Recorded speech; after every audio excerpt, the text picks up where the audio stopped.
Le doy la bienvenida al presidente de Colombia, Iván Duque, que me acompaña esta noche. Presidente, bienvenido, muchas gracias. ¿Cómo está? Muchísimas gracias, Fernando. Un saludo muy especial para ti, para toda tu audiencia, y es un gusto estar nuevamente acá. Al contrario, gracias por siempre aceptar las invitaciones a este programa. Y, presidente Duque, voy a entrar de lleno con la controversia más reciente que se ha generado precisamente por una decisión de Estado que tiene que ver con el COVID, tiene que ver con la vacuna y tiene que ver con los venezolanos. Venezolanos que estén en el país de manera irregular no serán vacunados. Ha generado cualquier cantidad de reacciones. Por ejemplo, Alejandro Gaviria, exministro de Salud, actual rector de la Universidad de los Andes, dice que no vacunar a los venezolanos es una mala idea desde un punto de vista epidemiológico y es una propuesta antiética, entre otras cosas. ¿Qué dice a esto? Bueno, lo primero, Fernando, es que yo creo que mi gobierno en particular tiene toda la autoridad moral para hablar de fraternidad frente a la población venezolana. Nosotros hemos recibido casi 2 millones de hermanos y hermanas venezolanas en territorio colombiano. Le hemos dado nacionalidad colombiana a decenas de miles de niños con riesgo de apatridia. Hemos regularizado cerca de 700,000 venezolanos en Colombia para que puedan trabajar con todas las garantías. Y también hemos estado proveyendo servicios de salud, servicios de educación y otra serie de servicios sociales. En el caso particular de la vacunación, nosotros anunciamos el plan de vacunación que está orientado a vacunar a cerca de 35 millones de colombianos. ¿Con qué premisa? Con la premisa de la población en Colombia, de la cual tenemos información, la cual está censada y la cual también está en las bases de datos del sistema de salud. ¿Por qué? Porque necesitamos ir adelantando el plan de vacunación con una secuencia. Primero, reducir la letalidad, es decir, atender a las personas que están en la población de mayor riesgo, mayores de 70 años, personas entre 60 y 70 años. Solamente con esos dos segmentos estaríamos reduciendo en más de un 70% la letalidad. Y después personas con preexistencias y comorbilidades. Y toda esa información se tiene, como se tiene también la información de los migrantes regulares. ¿Qué dijimos nosotros? En la priorización de esas vacunas, nosotros tenemos que trabajar con la población colombiana, con la población migrante que tiene doble nacionalidad y también con la población migrante regularizada. Esa es la línea de priorización. ¿Por qué no se ha hablado de los demás? Sencillamente porque no tenemos información, Fernando. No conocemos esa información. Y por otro lado, porque si nosotros decimos que vamos a vacunar a cualquier venezolano que esté en territorio colombiano, dada la porosidad de nuestra frontera y dada la ausencia de mecanismos de vacunación en Venezuela, lo que podemos tener es una estampida migratoria que puede volver prácticamente no solamente insostenible el sistema de salud de Colombia, sino que adicionalmente no tendremos capacidad también para vacunar a esas personas o para atenderlas en los servicios de salud. Esa es la razón de mi comentario. No es un comentario ni antiético, ni tampoco sectario frente a ningún migrante. Lo que pasa es que el mismo comité de expertos en vacunación ha sido clara que la estrategia se tiene que concentrar primero en la población colombiana, población regularizada, la cual tengamos información, porque las personas se van llamando conforme a la información que se tiene en el sistema de salud.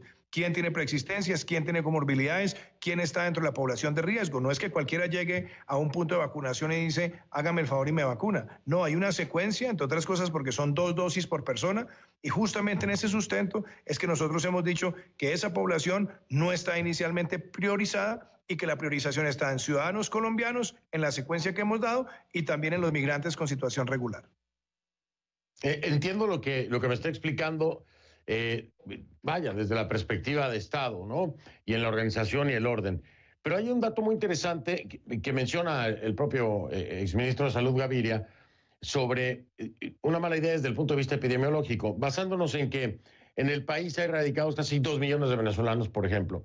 Cerca del 55% de ellos no tiene definida su situación migratoria.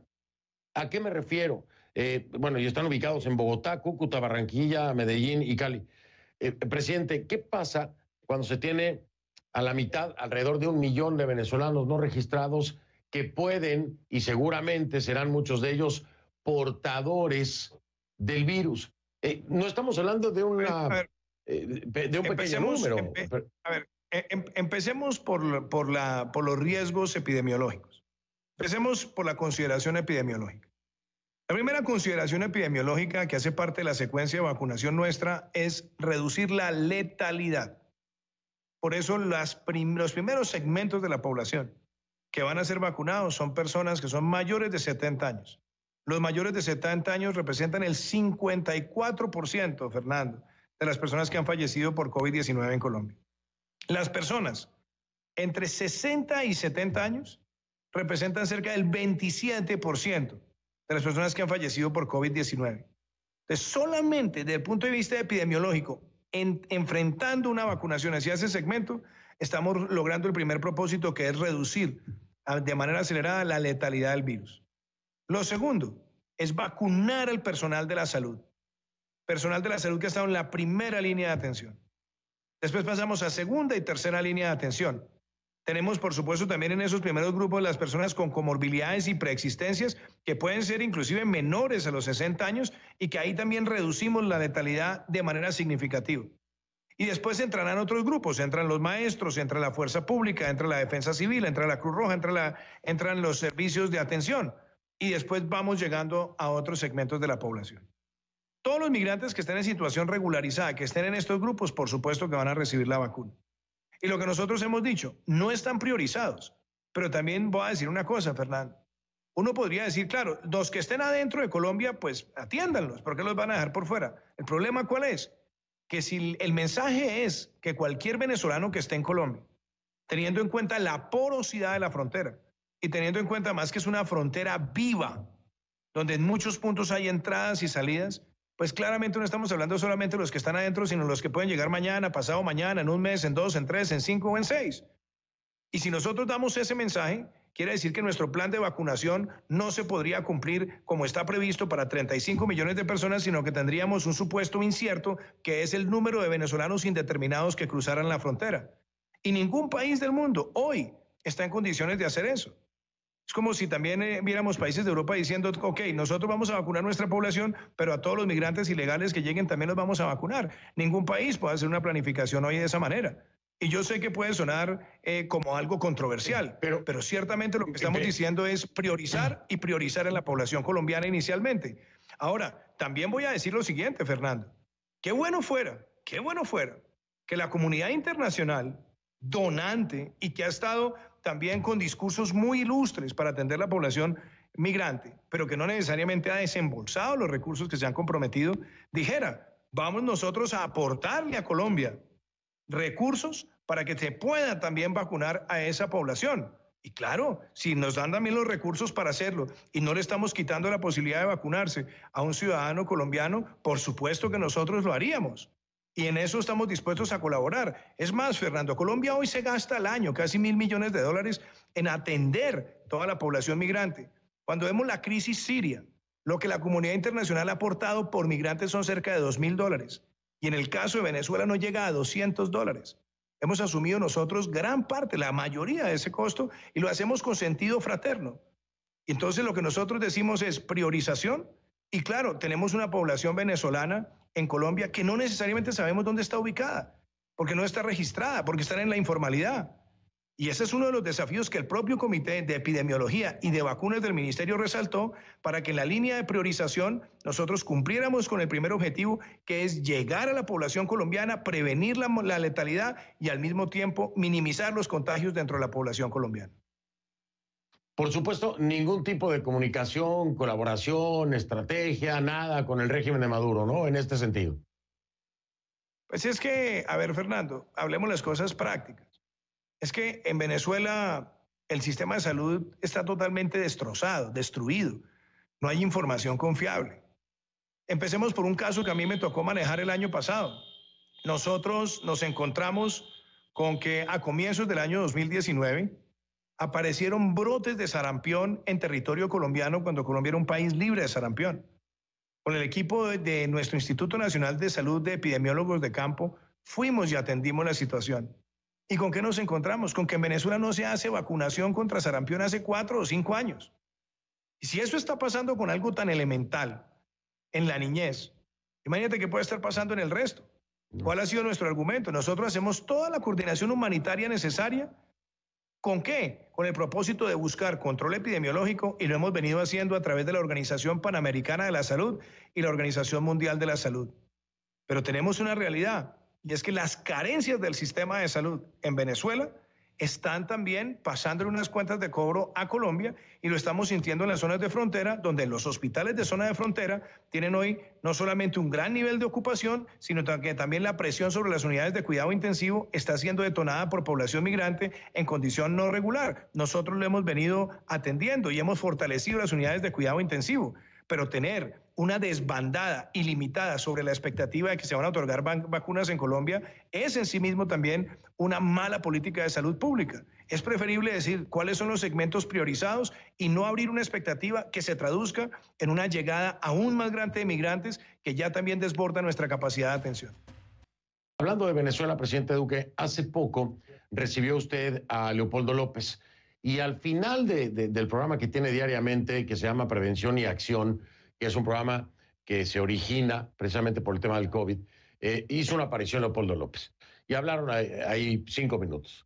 Pero esto generó un debate entonces en el país y una controversia sobre si se está utilizando el espacio ya como una cadena nacional para propaganda política y se ha desvirtuado su intención, que era precisamente el tema COVID, para informar a los colombianos. ¿Qué dice usted? Bueno, lo primero, Fernando, es que este espacio se creó en el marco de una emergencia sanitaria. Hemos tenido este espacio de manera permanente para informar a Colombia. Y no es un espacio de monólogo ni de protagonismo presidencial. En este espacio hemos tenido más de 70 médicos especialistas. Hemos tenido presidentes de otros países, gobernadores, alcaldes, autoridades sanitarias, el director de la OMS, la directora de la Organización Panamericana de la Salud. Hemos llevado siempre ese mensaje. Ahora, la pregunta, ¿por qué estuvo invitado Leopoldo López? Leopoldo López yo no lo invité para hacer política. Lo invité para hablar de situaciones políticas en Venezuela. Lo invité porque dentro de su visita a Colombia, él estuvo haciendo una visita humanitaria en la zona de frontera y estuvo visitando los centros donde hemos estado atendiendo pacientes con COVID que son venezolanos y también pacientes que tienen otras patologías y los centros de atención nutricional para la niñez. Esa voz de él, que además es una persona que tiene una vocería también del gobierno de transición o de la figura interina, esa voz es importante para que ellos lo vean y mucho más él que tiene presencia en este momento en otros países para justamente motivar y movilizar la cooperación internacional para atender esa situación. Nosotros le brindamos no solamente todo el acompañamiento para que pudiera hacer la visita, sino para que se diera cuenta del esfuerzo fiscal, del esfuerzo económico que se hace por parte de Colombia, el esfuerzo social y de cómo nosotros hemos venido asumiendo esa gran mayoría de costos y la participación de la comunidad internacional, que yo no puedo negarlo, han estado, pero sigue siendo realmente tenue comparada con los niveles de gasto que tiene Colombia. Y de hecho, si uno mira su intervención ese día, era una intervención que estaba ligada a esas condiciones humanitarias, a su interacción con esas personas que están siendo atendidas en Colombia y haciendo referencia al plan de contingencia que se tiene para pacientes de COVID-19 en la zona de frontera. ¿La controversia se suscitó? Sí, ahí están los argumentos. Y la prueba es que nosotros llevamos todos los días un mensaje que llevaremos a lo largo de una emergencia y que ahora cobra un papel muy importante porque hay que hacer una pedagogía también constante y continua para que los ciudadanos tengan la confianza y la información suficiente para vacunarse. En este sentido, creo que, y está de acuerdo conmigo, como muchas otras personas, Iván Duque y la presidencia de Iván Duque carga con un gran peso, y es el conflicto interno del régimen venezolano. Aquí hay muchas complicaciones en Colombia debido precisamente a ese apoyo que consta a la comunidad internacional, que me consta a mí en lo personal, le ha dado el gobierno de Iván Duque a los venezolanos. Pero aparecen entonces nuevos escenarios, vamos a decirlo así, que a mí me ponen a pensar, y le estoy hablando específicamente de la operación Enigma y los espías rusos, presidente Duque. ¿Por qué lo traigo al tema? Por la cercanía del régimen de Maduro con los rusos, porque aparecen ahora estos espías rusos en Colombia y, de acuerdo a información de inteligencia, haciendo un trabajo específico en la recolección de información y de recurso humano en zonas estratégicas como energía, como petróleo, el propio Banco Central, en fin. Yo quiero preguntarle acerca de este tema, porque primero saber si el tema de los rusos es un problema de seguridad nacional para su gobierno. Fernando, yo quiero que me entienda la forma en la que te voy a contestar porque debo ser en esto prudente en el manejo de las relaciones internacionales. Pero mi mensaje es muy claro y yo sé que lo van a entender tu audiencia y tú también. Nosotros somos un país que ha mantenido una relación diplomática amigable en todo lo que tiene que ver con relaciones bilaterales. Y en ese espíritu nosotros construimos relaciones comerciales, construimos relaciones de cooperación científica, de cooperación técnica, etcétera. Eso lo hacemos. Pero también voy a ser muy claro, si hay algún diplomático en Colombia que esté adelantando actividades que sean contrarias a la Convención de Viena sobre las relaciones diplomáticas, será expulsado. Porque nosotros nos comportamos así y nosotros también demandamos de quienes están adelantando servicio diplomático en Colombia que obren conforme a esas reglas que son universales en las relaciones internacionales. Entonces, sobre este caso en particular, yo no voy a entrar a detalles y espero que me entiendas, Fernando, porque yo sé, claro, la gente quiere preguntar y qué información o qué no información. No, voy a ser muy prudente y mi prudencia está orientada a eso. Aquí fueron notificados a través de los canales diplomáticos bilateralmente sobre personal que estaba obrando contrario a la Convención de Viena en las relaciones diplomáticas y se solicitó su expulsión del territorio en un lapso de 48. Se procedió así y eso es aplicable a cualquier país que tenga diplomáticos en Colombia que estén adelantando actividades que sean contrarias a sus fundamentos. Yo entiendo lo que me responde y cómo me lo responde, presidente Duque, pero sin duda alguna hay amplia preocupación. ¿En qué sentido? De acuerdo a esta misma información de inteligencia, hay 43 diplomáticos en Colombia, rusos, ¿no? De los cuales se tienen las actividades verificadas. Pero de acuerdo a esta misma información de inteligencia, alrededor de 23, quitémosle 2, 21, serían agentes de inteligencia rusos. Y le pregunto yo, basado en este protocolo y la Convención de Viena, ¿qué más se piensa hacer? Porque si inteligencia le está diciendo a su gobierno, hey, cuidado, presidente, parece que aquí hay otros 21 agentes. Colombia tiene de alguna forma que, sí, diplomáticamente, pero averiguar el por qué, de dónde viene, cuáles son las intenciones y cómo frenar. A ver, yo creo que sobre esa pregunta hay varias cosas que vale la pena desagregar. Uno, existe en el mundo diplomático internacional, en el servicio diplomático de los países, personas que tengan formación o que pertenezcan a cuerpos de inteligencia. La respuesta es sí, claro, existen en el mundo, de todas las nacionalidades posibles. Ese no es el problema. El problema es que las actividades que están adelantando en una representación diplomática sean contrarias a la Convención de Viena. Y si alguien quiere llamarlo espionaje, lo llamará espionaje. Y si alguien lo quiere llamar el comportamiento antiético, lo llamará antiético, como lo quieran llamar. Pero que una persona esté en una representación diplomática y esté adelantando actividades que sean contrarias a sus fundamentos, amerita su expulsión. Ahora, nosotros, y por eso digo, lo manejamos prudentemente, en el sentido de que en el manejo de la relación bilateral, pues esos son asuntos que se tienen que aclarar. Ahora, no son exclusivos de Colombia hoy. Hace pocos días vimos en el Reino de los Países Bajos también la expulsión de personal diplomático que estaba adelantando actividades contrarias a la Convención de Viena, también de nacionalidad rusa. Y lo hemos visto en el Reino Unido y lo hemos visto en otros lugares. Y nosotros, afortunadamente, tenemos una muy buena colaboración y cooperación con distintas agencias, de manera que nosotros, si vemos que hay alguna amenaza o si hay algún riesgo que se esté generando por un comportamiento contrario a la Convención de Viena, no solamente lo alertamos, lo llevamos al plano bilateral, se actúa en el plano bilateral y, por supuesto, nuestro deseo, como lo dijimos ayer en la declaración emitida por la Cancillería, es mantener una relación amigable, diplomática, comercial con la Federación Rusa, como la hemos tenido.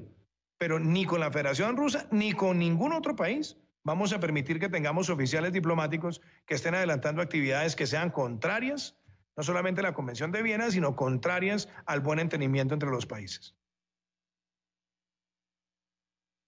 Bien, déjeme salir de este tema ya nada más con una última pregunta, presidente Duque.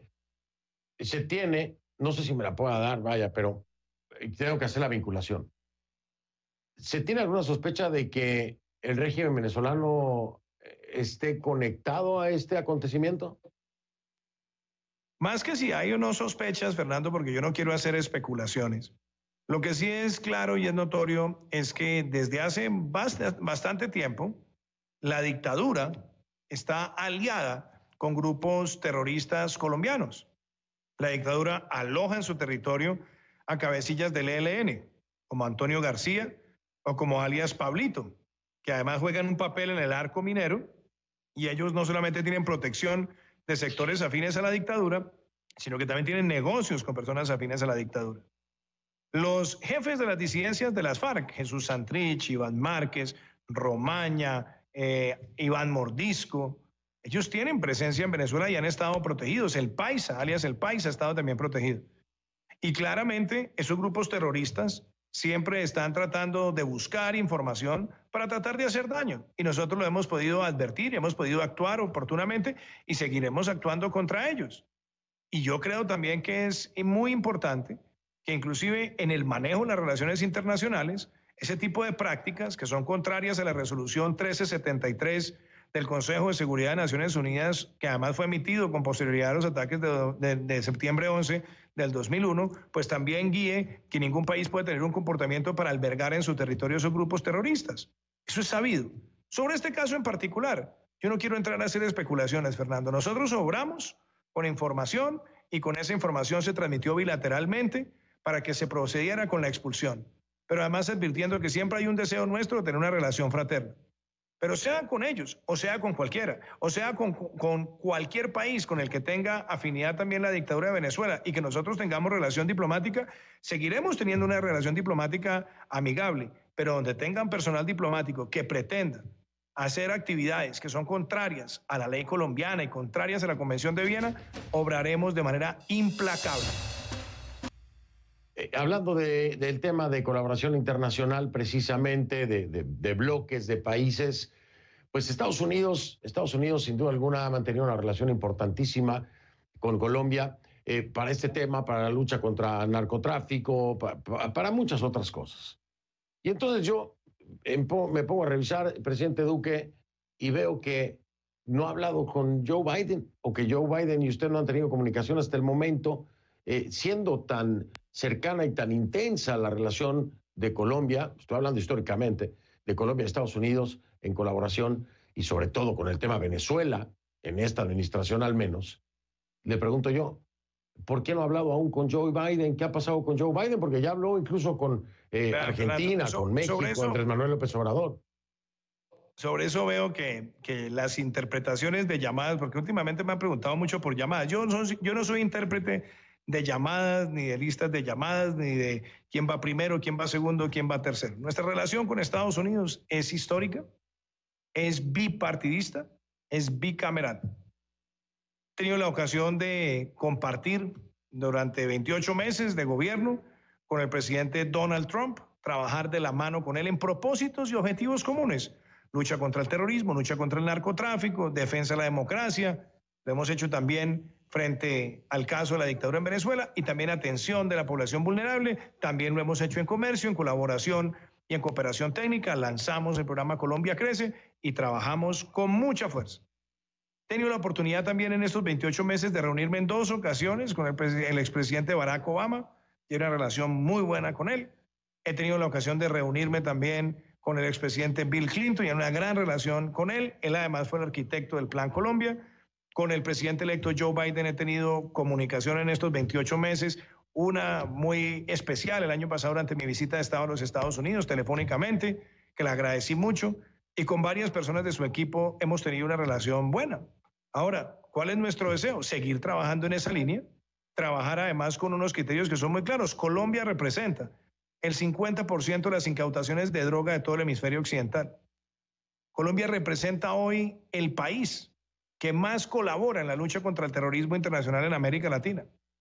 Colombia representa hoy uno de los países con más inversión extranjera directa de los Estados Unidos desde hace muchos años.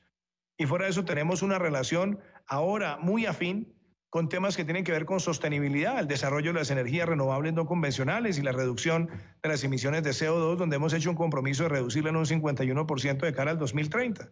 Entonces, yo no estoy interpretando llamadas, Fernando. Yo estoy seguro que cuando el presidente electo Joe Biden asuma la presidencia, aquí lo único que encontrará, como lo han encontrado los presidentes de los Estados Unidos, son gobiernos amigos por principios y por objetivos comunes.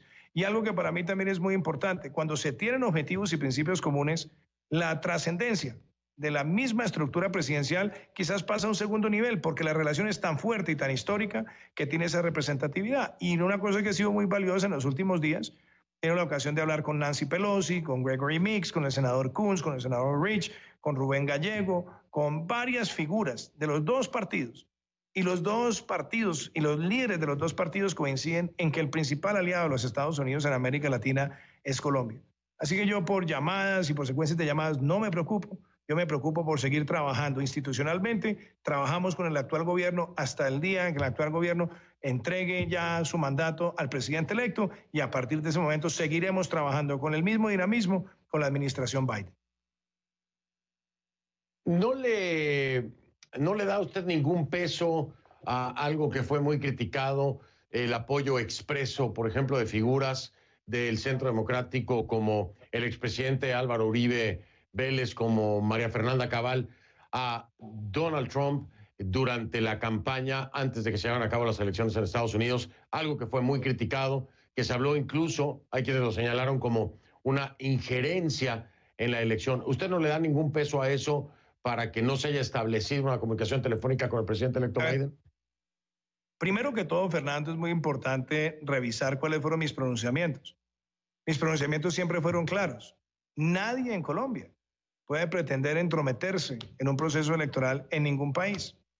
Y no estoy hablando si es Álvaro Uribe o si es María Fernanda Cabal, ningún colombiano que no tenga no esté revestido de esa capacidad de ejercer el derecho al sufragio y de expresarse libremente en un proceso electoral lo debe hacer. De hecho, yo nunca hice ninguna referencia al proceso electoral, pero también es bien interesante porque hay a veces doble rasero. Porque justamente yo recuerdo que en el año 2017, de cara al proceso, el año 2016, de cara al proceso electoral, yo recuerdo que mi antecesor dijo públicamente que a Colombia le convenía más Hillary Clinton que Donald Trump. Lo dijo públicamente como jefe de Estado. Entonces, a mí lo que me llama la atención es el doble rasero. Pero para ser muy claros, en lo que a mí compete como presidente de la República, me pronuncié claramente para que nadie en Colombia ingiriera en ese proceso electoral. Adicionalmente dije que me parecía que los que lo habían hecho era altamente inconveniente, pero que nosotros seguimos respetando la decisión soberana que debe tomar el pueblo americano en la elección de sus dignatarios. Bien, hemos dejado ya asentado este tema Duque-Biden, ya escucharon ustedes, no se trata de llamadas telefónicas, sino de relaciones por muchos y muchos años. Ahora, déjeme ir un poco más hacia Colombia. En otra controversia que se ha generado, o no controversia, pero hay un debate. A ver, el expresidente, estoy hablando de la JEP, ¿no? De la Justicia Especial para la Paz. El expresidente Uribe ha propuesto derogar o reformar de fondo la Justicia Especial para la Paz. Usted, y nos lo ha dicho siempre, y me lo ha dicho siempre, no está de acuerdo en muchas de las cosas que hay dentro de esta Justicia Especial para la Paz. Pero ahora tomó distancia de la postura del expresidente Uribe con esta propuesta de derogar a la JEP. ¿Por qué? ¿En qué parte es que no coincide cuando parecía que la idea era muy cercana a la suya? A mí me alegra que me hagas la pregunta, Fernando, por lo siguiente. Yo llevo 28 meses en la presidencia de la República. Cuando yo llegué a la presidencia, se había culminado la discusión de la ley estatutaria que crea, que reglamenta y que le da las directrices a la operación de la Justicia Especial para la Paz. Esa ley estatutaria llegó para mi revisión presidencial y tenía 159 artículos aproximadamente. Hice objeciones a 6 artículos que yo consideraba que si se podían corregir, permitirían construir una mayor confianza colectiva en torno a la capacidad real de la justicia transicional de aplicar los principios de verdad, justicia, reparación y no repetición. Presenté las objeciones en democracia y esas objeciones surtieron su trámite en el Congreso y después llegaron a la Corte Constitucional y la Corte Constitucional dijo no, las objeciones y su votación no aplica e inmediatamente sancioné la ley estatutaria. Entonces, eso demuestra cuál ha sido la línea argumental de nuestro gobierno. A mí me parece que la discusión sobre la derogatoria o sobre la terminación de la JEP, a mí me parece que es una discusión innecesaria, improductiva. Porque el problema no es si existe o no existe, el problema es que exista para lo que debe existir. Y es garantizar los principios de verdad, justicia, reparación y no repetición. ¿Y qué me preocupa a mí? Que hasta ahora los máximos responsables de crímenes de lesa humanidad de las FARC, primero no han dicho la verdad sobre el reclutamiento de menores que fue ostensible ante los ojos del mundo. No han dicho la verdad sobre las violaciones y los abortos forzados que han sido denunciadas por la organización Rosa Blanca de mujeres que fueron maltratadas, vilipendiadas, humilladas por esa organización. No han dicho la verdad sobre sus vínculos con el narcotráfico. Ni han dicho tampoco la verdad sobre más de 400 secuestrados que nunca se conoció su paradero y que seguramente estarán en fosas comunes. Y eso a mí me parece que es grave. Ahora, si la justicia transicional es efectiva en que esa verdad se conozca, bienvenido sea. Pero eso me lleva al otro punto, la reparación. La monetización de recursos para reparar a las víctimas por parte de los máximos responsables es prácticamente inexistente.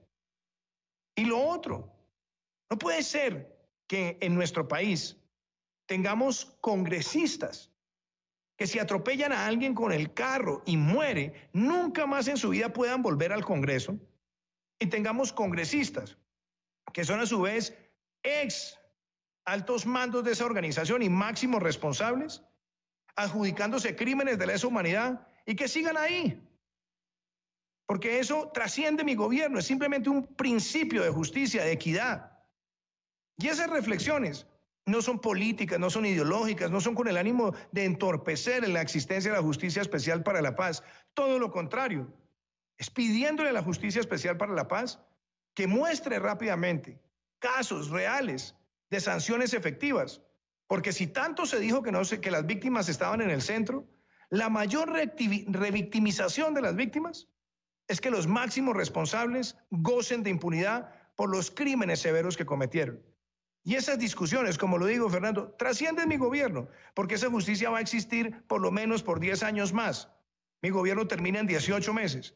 Pero plantear estos debates de manera constructiva es para que todos los colombianos entendamos que el clamor real son la existencia de los principios de verdad, justicia, reparación y no repetición. Me quedaron muchos temas fuera, como siempre, pero no me quiero ir sin preguntarle. Me dan esta encuesta de Guarumo, Ecoanalítica, Percepción País, y veo entonces un resultado muy positivo para el presidente Iván Duque en la aprobación a su gestión. De acuerdo a la encuesta, obviamente, y a lo que siguieron en protocolos y, en fin, demográficos, etcétera, tiene un 54,5% de aprobación contra un 41,6% que desaprueba y solamente un 3,9% que no sabe responder. Es decir, está por arriba del 50%. ¿A qué atribuye usted esta mejoría en la percepción en el medio de todo esto que es la pandemia? ¿Qué cree usted que fue lo que lo llevó a tener un avance en porcentaje de percepción positiva? Fernando, yo sobre las encuestas, y tú me lo has escuchado varias veces, siempre tengo una línea, que se la digo siempre a mi equipo de trabajo. Cuando las encuestas son malas, se trabaja el triple. Cuando las encuestas son buenas, se trabaja el triple. Uno tiene que tener siempre fe, dedicación al trabajo, mucha humildad. Las encuestas son fotos que se van tomando en distintos momentos. Y por eso uno debe tener la humildad siempre de no ser complaciente con ningún resultado cuando es favorable. Y mucho menos de ser pesimista cuando es desfavorable. El trabajo constante, el trabajo con amor por este país, el trabajo incesante por ayudarle a los colombianos es lo que me guía a mí todos los días para cumplir mi obra de gobierno. Y yo, cada vez que tengo un resultado, si el resultado es positivo, con humildad trabajo el triple. Y si es negativo, con humildad trabajo el triple. Esa ha sido mi guía y lo seguirá siendo siempre. Yo recuerdo muchas veces cuando en alguna ocasión me entrevistaste, yo era candidato, y yo duré 2 años y medio en una larga campaña. Y duré durante un tiempo muy importante mientras dábamos a conocer nuestras propuestas con encuestas muy bajitas. Y nada me quitó el entusiasmo, sino el deseo de trabajar, de llegar a la presidencia a trabajar por los colombianos. Y hoy lo veo. Cuando estoy en la presidencia, todos los días lo que quiero es acertar y cumplir nuestro plan de gobierno. Y por eso las encuestas las llevo siempre con humildad, y esa humildad es la que me guía a mí, con la fe, a trabajar todos los días por Colombia.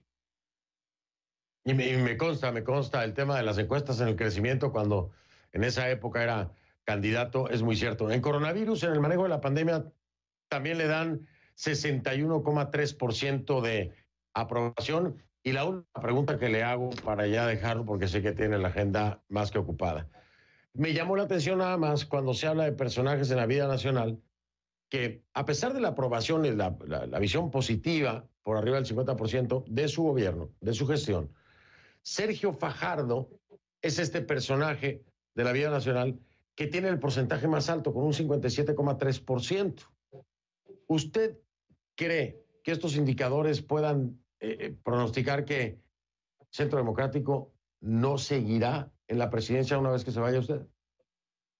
Fernando, como decía un presidente de Colombia, en la política colombiana lo único predecible es lo impredecible. La política colombiana se labra todos los días. Y se labra todos los días también con liderazgos emergentes. Yo he dicho, el futuro de Colombia está en el centro. Los extremos no le convienen a Colombia.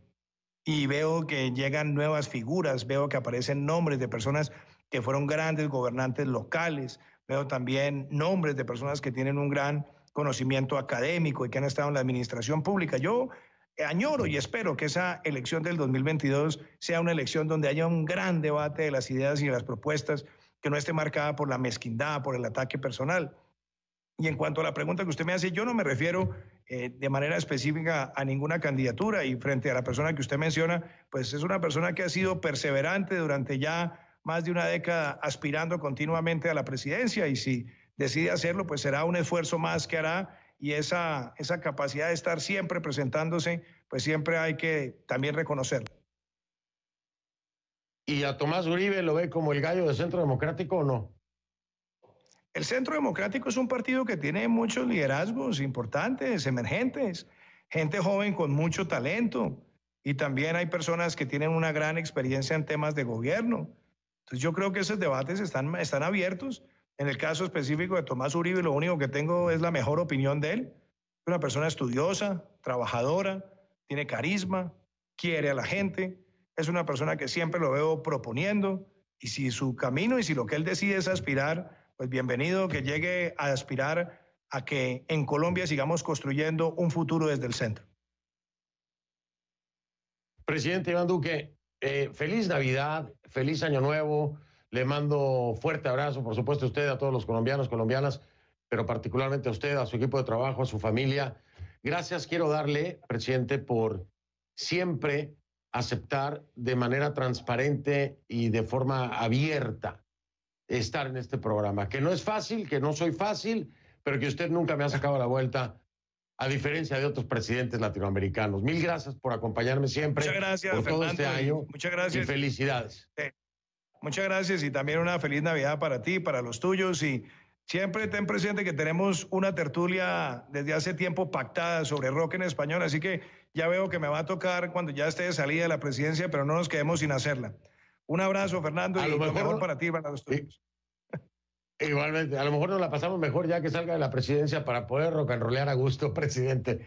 Un fuerte abrazo, mil gracias. En los poquitos ratos libres que tengo, ahí de vez en cuando saco la guitarra eléctrica para entretenerme un rato. Y ahí le estoy tratando de enseñar a mi hija menor. Me va a tocar ser de vocalista, entonces, ya veo. La cuadramos, le mando un abrazo. Muchas gracias, Fernando. Felicidades.